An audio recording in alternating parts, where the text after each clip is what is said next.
안녕하세요. 기업 회생 파산 전문 권용민 변호사가 기타 이해관계인 회생을 위하여 채무 등 부담한 자에 관하여 작성한 내용을 소개해 드리겠습니다. 회생 절차에서는 채무자 외의 제3자가 회생을 위하여 채무를 부담하거나 담보를 제공하는 경우가 있습니다. 이때 그 법적 지위와 책임 범위를 정확히 이해하는 것이 중요합니다. 먼저 회생을 위하여 채무 등을 부담한 자의 의미입니다. 회생을 위하여 채무 등을 부담한 자란 원래 채무자의 채무에 아무 책임이 없던 제3자가 회생을 위하여 새로 채무를 부담하거나 보증을 하거나 채무자를 위하여 담보를 제공하기로 한 경우의 그 제3자를 말합니다. 이러한 내용은 회생 계획에 기재되어야 합니다. 즉, 회생 절차가 시작되기 전부터 이미 보증인이나 담보 제공자였던 사람이 아니라 회생 계획에서 새롭게 정해진 사람입니다. 대표적인 예를 보겠습니다.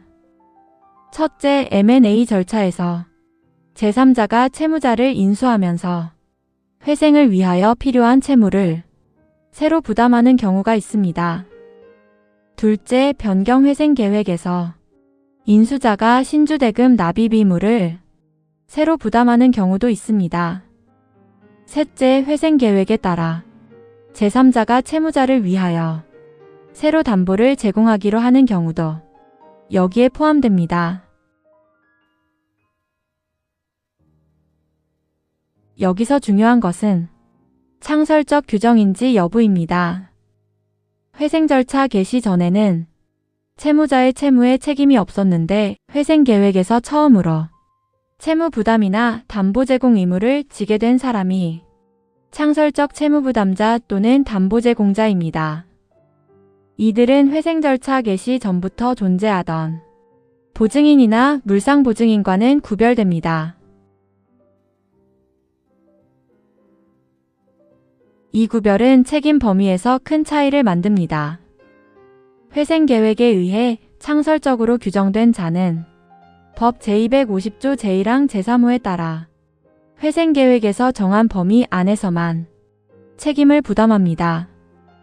반면 기존의 채무부담자나 담보제공자는 법 제250조 제2항에 따라 회생 계획의 효력을 받지 않으므로 채무가 감축되어도 원래의 채무 전액에 대해 책임을 집니다.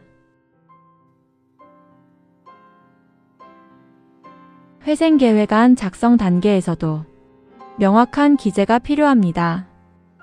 이는 상대적 기재사항으로 회생 계획에 기재되어야만 효력이 발생합니다.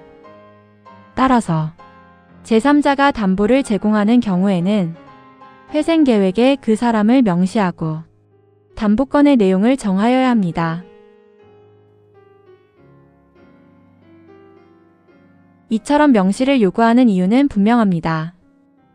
회생 계획에서 채무자 외의 자가 책임을 부담하는 경우 그 내용을 명확히 해야 절차의 투명성이 높아지고 회생 절차의 예측 가능성과 법적 안정성을 확보할 수 있습니다. 다음은 회생채권자표 등의 효력입니다. 회생계획에 의하여 인정된 권리에 관한 회생채권자표 또는 회생담보권자표의 기재는 회생계획 인가 결정이 확정된 때에 확정 판결과 같은 효력을 가집니다. 이 효력은 채무자와 회생채권자뿐 아니라 회생을 위하여 채무를 부담하거나 담보를 제공하는 자에게도 미칩니다. 따라서 회생계획에서 제3자의 보증이나 담보 제공이 정해진 경우 그 제3자도 회생계획에서 정한 범위 안에서 그 책임을 부담하게 됩니다.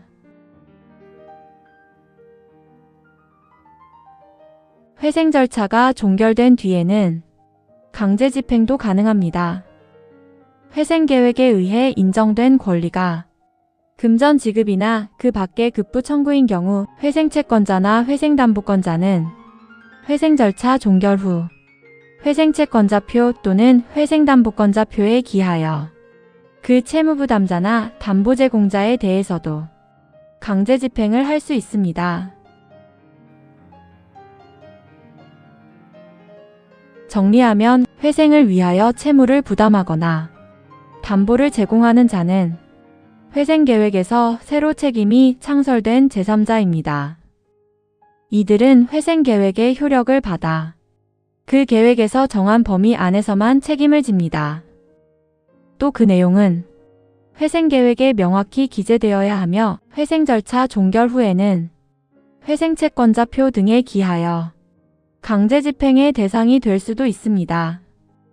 지금까지 기업 회생 파산 전문 권용민 변호사가 작성한 기타 이해관계인 회생을 위하여 채무 등 부담한 자에 관한 내용을 소개해드렸습니다. 좋은 하루 보내세요.